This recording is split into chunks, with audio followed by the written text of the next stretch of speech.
सुप्रभात बहनों, क्लास सप्तम। आपको मैंने कल महाभारत में पाठ 3 अम्बा और भीष्म ये पाठ पढ़ने के लिए दे रखा था। आशा है आपने पढ़ा होगा। आज मैं आपको इसमें कठिन शब्द कराती हूँ। आपका जहाँ पर महाभारत में काम हो रहा था उस पेज को छोड़ के अगले पेज पर आप डालेंगी पाठ 3 अम्बा और भीष्म। पाठ 3 अम्बा और भीष्म। उसके नीचे से आप शब्द अर्थ लिखेंगी।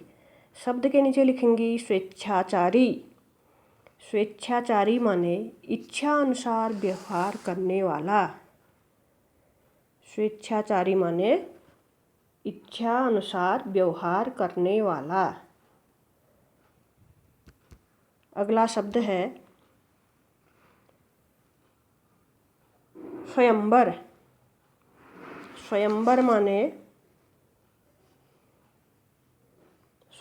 माने पति का चयन खुद करने का आयोजन। स्वयंवर माने पति का चयन खुद करने का आयोजन। अगला शब्द है स्पर्धा। स्पर्धा माने होड़। स्पर्धा माने होड़। फिर है अद्वितीय। अगला शब्द है अद्वितीय। अद्वितीय माने जिसके समान कोई दूसरा न हो। अद्वितीय माने जिसके समान कोई दूसरा न हो। अगला शब्द है दृढ़वर्ती। अगला शब्द है दृढ़वर्ती। दृढ़वर्ती माने प्रण पर टिकने वाले। दृढ़वर्ती माने प्रण पर टिकने वाले। प्रण पर टिकने वाले। दृढ़वर्ती यहाँ पर है। फिर अगला शब्द है दृढ़वर्ती माने प्रण पर टिकने वाले। अगला शब्द है फब्बतियाँ कसना। फब्बतियाँ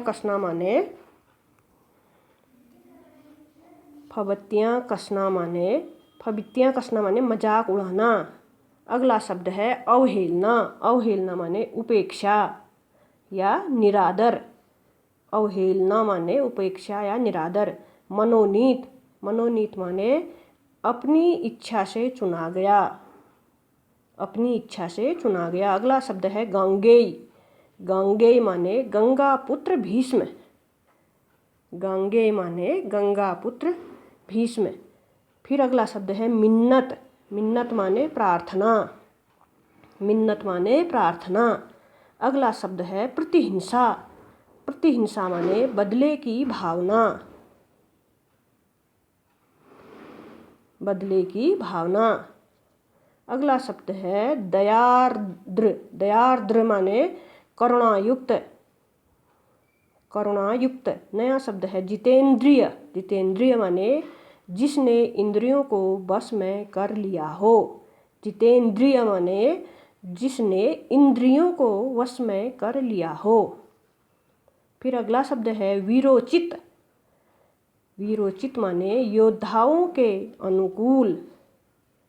वीरोचित माने योद्धाओं के अनुकूल। अगला शब्द है ब्रह्मचारी। ब्रह्मचारी माने अविवाहित। ब्रह्मचारी माने अविवाहित। फिर नया शब्द है भीष्म। भीष्म माने भयंकर। भीष्म माने भयंकर। कुलनायक। अगला शब्द है कुलनायक। कुलनायक माने वंश का मुख्य पुरुष। कुलनायक माने वंश का मुख्य पुरुष। ये इसके कठिन शब्द हैं।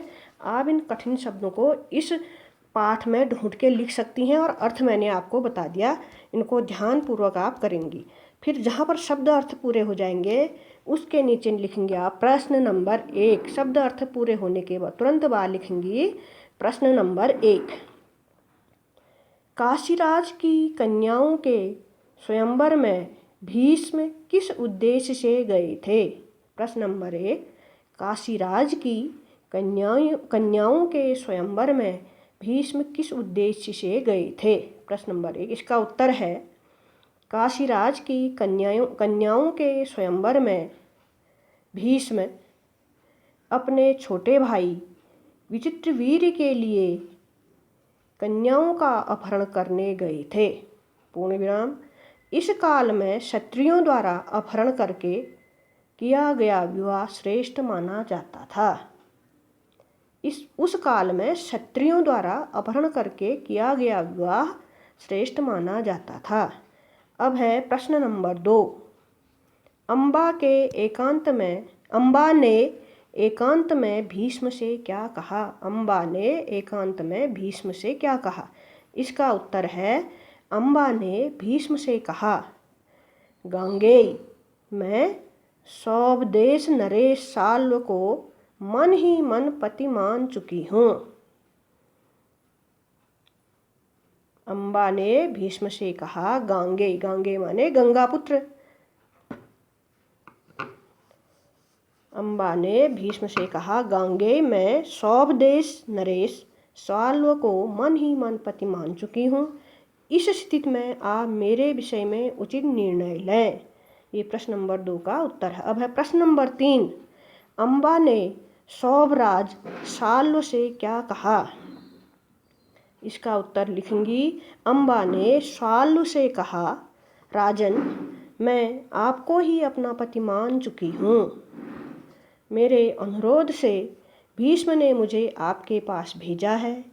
आप मुझे अपनी पत्नी स्वीकार कर लें। अब प्रश्न नंबर 4। प्रश्न नंबर 4 है, साल्व ने अम्बा से क्या उत्तर दिया?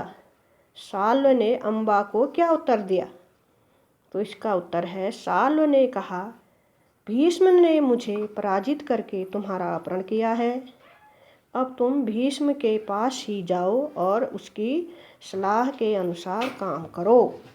ये इसका उत्तर है। आप पाठ पढ़ेंगी, उसमें आपको प्रश्न स्वयं समझ में आ जाएंगे और उत्तर मैंने बता दिए। आज का काम इतना ही है, इससे आगे आपको कल कराएंगे।